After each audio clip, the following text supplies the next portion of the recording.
alphabet. Oh, sure, we've got A's and B's just like you.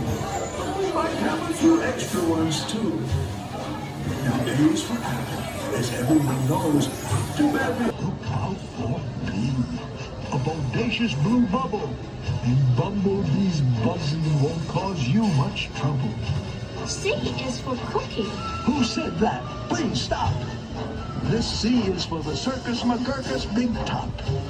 And D, that's a breeze. How about the daring young lad on the flying trapeze? Does anyone's name here start with D? Like Data or David or Davis McGee? E is for everyone under the sun. F is for friends who are all having fun. G is for green, but we'll get to that. H is for what tops that silly old cat.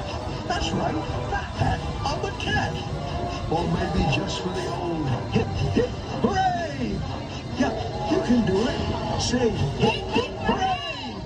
Goody for you. We could do that all day. I is for icing on top of a cake. And J is for jumping right into a lake. At the new Magoo Zoo, you'll find King Kerchoo lording it all over K and L too. When you come down the road, did you happen to see a sign for a village called MNOP? O is for opposite. North and south going Zaxes, stubbornly stopped, unbudged in their traxes. P is for perfect. A day at the beach. Q is for quick. Look, that must be a sneetch. Now back to G. Why? For green eggs and green ham.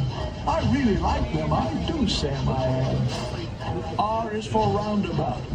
Now you can see we're heading for Sneechtown with S and a T. Uncle Ob's umbrella is a triple for you. And he just might throw in his underwear, too. V is for the visitors here on vacation, here to see us from many great nations. W is for why does this ride have to end? We wish to ride more, so please tell us when. Now X, Y, Z, will be riding this time. Z is for zero, for the chance we won't say that our ride through Seuss Landing was the best of the day. Good morning, it's Gary Sly and the Legacy of Handmade Objects. Welcome on this Martin Luther King Jr. Weekend commemoration. I thought I'd start out today by giving you guys a little video as I was visiting Universal Studios yesterday and riding the Seuss train. So I hope you enjoyed that little interlude. It's one of those fun little rides that you can get on that you don't have to fear for your life. And I always love the work of Dr. Seuss. And I love commemorating the work and the legacy of Dr. King. When I was pastoring, I had a church that was named after Dr. Martin Luther King Jr., and I've always kind of felt a special affinity for him and for the work of justice that he's known for. It's very important to me that we continue to commemorate and think about his legacy this and every year. So happy Martin Luther King Jr. Weekend as well. Got a couple things I thought I'd share with you today. Again, just kind of keeping up with things that I'm working on here in the shop. One is one of those issues that I suspect we've all run across at some point if we've been stitching for very long, and that's what to do when we get a stain on our fabric. Probably about 15 years ago, I'm not real sure how long, my wife and youngest son took a trip to China. And while they were there, they bought me this wonderful cross-stitch kit. And it came with all the threads and everything that I needed to work on it. And of course, I got started and industriously began the project.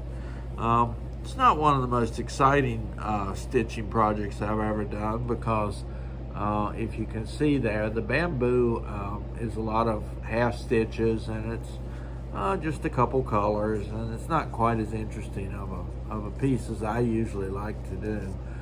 You do get into, or I've got it upside down, you do get into a nice little bird motif over here, and there's actually another bird that's going to match that one here as I move to the edge of the canvas. Well, what happened is one day I was stitching along down in this area here, next to that branch, and I pricked my finger with the needle and didn't realize that I was bleeding. And the next thing you know, I had a big blob of blood that spread. And of course, back then I didn't know what I was doing, so I tried various things like peroxide and other things to try to do something with it. And it spread and it spread, and eventually it was all the way over to the edge of this side.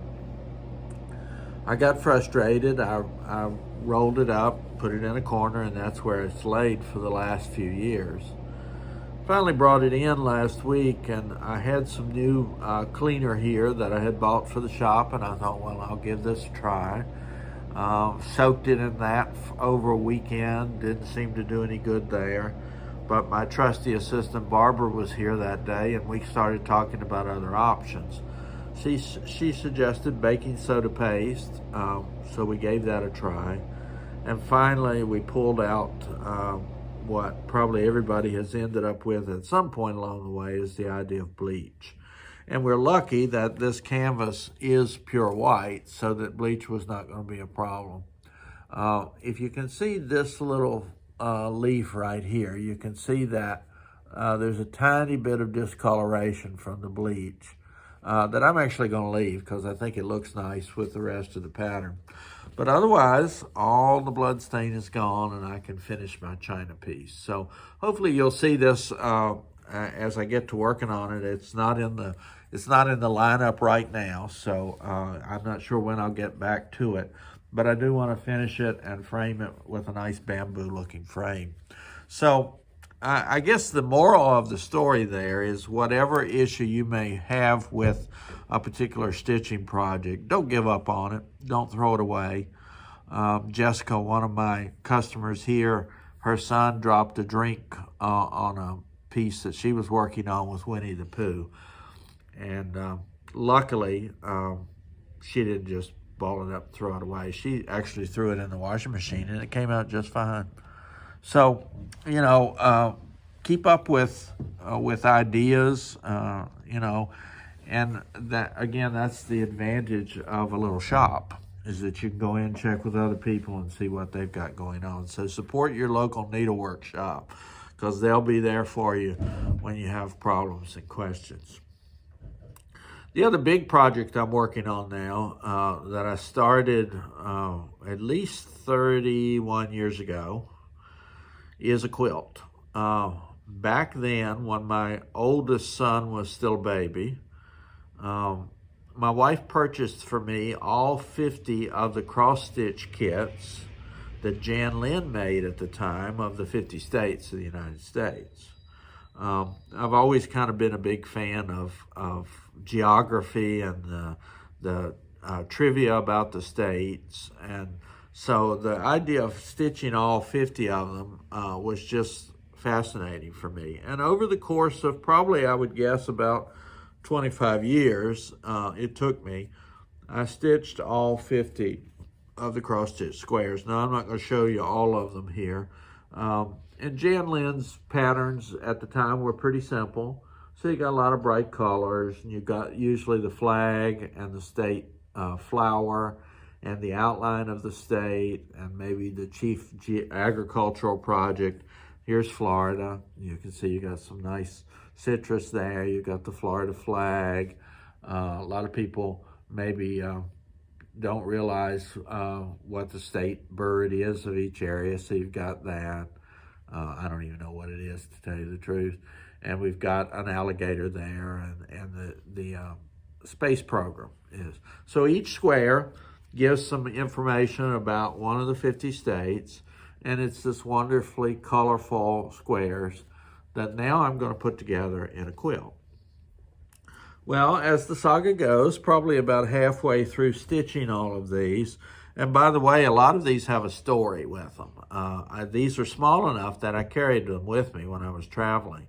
And I particularly remember being in South America, in Bolivia, when I was working on the square for Idaho.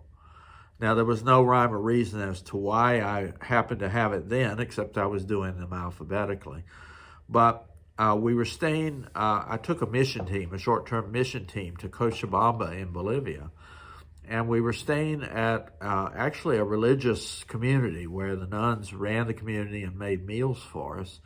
And one of the young women who worked there was just fascinated with my cross stitch. And I happened to be, as I said, working on the state of Idaho, which she didn't know where Idaho was. And there are Idaho potatoes, and I don't remember what all's there. But she was so fascinated with it that when I finished with Idaho, I left the pattern there for her, so that she could learn how to cross stitch and kind of follow the directions that went along with it. So I have a sense that somewhere in Cochabamba on somebody's wall is a cross stitch square of the state of Idaho, and probably nobody has any idea why there's a cross stitch of Idaho in Cochabamba, but that's the story.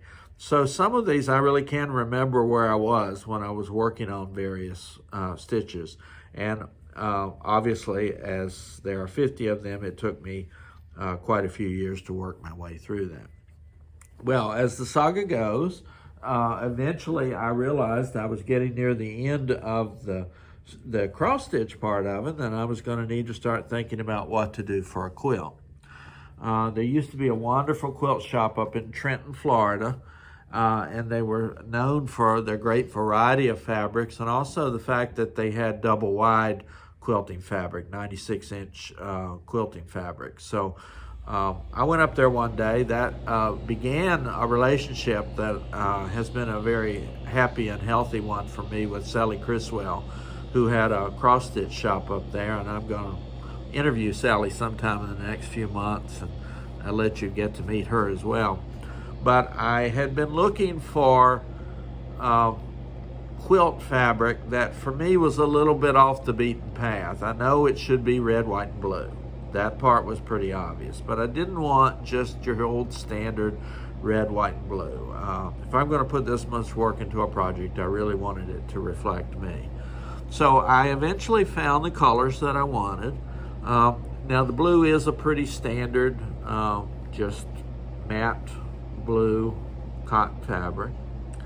But then I wanted some gold, and so I found this fabric with all these wonderful stars and constellations on it, and those are going to be the little squares at the top and bottom of each of the state squares. And then I found this wonderful red fabric that I'm going to use for the back, and this is the 96-inch wide piece that I'm going to use for the back of the quilt. I've decided to quilt them in the order in which they joined the Union. So we start with Delaware and go all the way to Hawaii. And over the next year or so, I'm going to start work on actually piecing this together. We've got a group that's coming into the shop on January 23rd, and we're going to spend the day just cutting out quilt pieces. Everybody's bringing whatever they're working on, and we're just going to get our rotary cutters out here and go to town. I have started cutting a few of the ones that I need. I'm going to use this gold fabric for a couple of the corner areas because 50 doesn't come out evenly by 4, so I'm going to use a couple of these, and I've started cutting some of the blue that's going to be the strips in between the state squares. As far as quilting goes, I am planning to quilt the outline of each state. As I mentioned to you, each square has an outline of the state. So what I'm going to do when I go to quilt these is I'm going to stitch around the outline, and that way on the back you'll be able to see the outline of all the 50 states. I do intend to hand piece everything. That's actually pretty easy when you're working with Ada because you've got these wonderful little regular holes every so often, and that will make the stitches nice and even. So I'm going to piece it. I'm going to quilt it by hand. I'm going to do all the edging and fill in the binding and everything that I need. I'm going to do a really pretty lightweight batting in between the layers. Don't want anything too heavy. Here in Florida, we don't need a lot of real heavy fabric. I have a feeling that this is probably going to be one of those projects that will end up hanging on a large wall rather than really being used as a quilt. But hopefully I get through with it over the next year or two, it'll be one of those great objects that I can pass along and will become a legacy to others. One thing Sally Criswell, my friend, suggested is that I do some work to personalize some of the squares. So I may go through and put places where different people in their family were born, though majority of that will be in Virginia and New England, where my wife's family's from. But, you know, it's just a way of kind of thinking about that and thinking about the wonderful beauty of this country. I'm lucky that I've been able to visit all the 50 states through the years. I just got to take a cruise to Alaska a couple years ago, and that completed that journey for me. So I have memories that go along with all these different state squares, and I really do kind of cherish that and what this nation represents, and the beauty of this nation as it stretches across the continent. So those are two projects that I've got going on right now. Of course, we're in 2024, so there's all the stuff here in the business of making sure my taxes are right, and my fees are paid, and all the things you have to do at the beginning of every year. And it's always an exciting time to think ahead and begin to look forward. I am anticipating a trunk show here in the shop with Dirty Annie. Her designs come out of Texas, and I love her designs have a little sass to them, I guess I should say. So I'm looking forward to getting those in. Those will be models that'll be on display here in the shop. And then, of course, I will highlight some of her patterns here at the same time. So that's where we are on January 15th of the new year of 2024. I hope things are going well for you where you are, and that you have a local needlework shop where you can go and visit and get help and get inspired and get ideas. If there's anything you'd like me to cover here, or if there's something in the shop you'd like me to focus on, I'm happy to do that. I am planning some interviews with some of the folks who've been mentors to me in this whole Legacy of Handmade Objects process, and so I look forward to getting some of that done as we head into the year as well. That's going to do it for me today. I've enjoyed seeing you and sharing a little bit of what I've got going on. Keep in mind that these wonderful things that we do with our hands, they contain our DNA, they contain our essence, and they are valuable in that we can pass them along and they can become a legacy to the future generations. It's great to see you today. Take care. This is Gary Sly. Have a great week.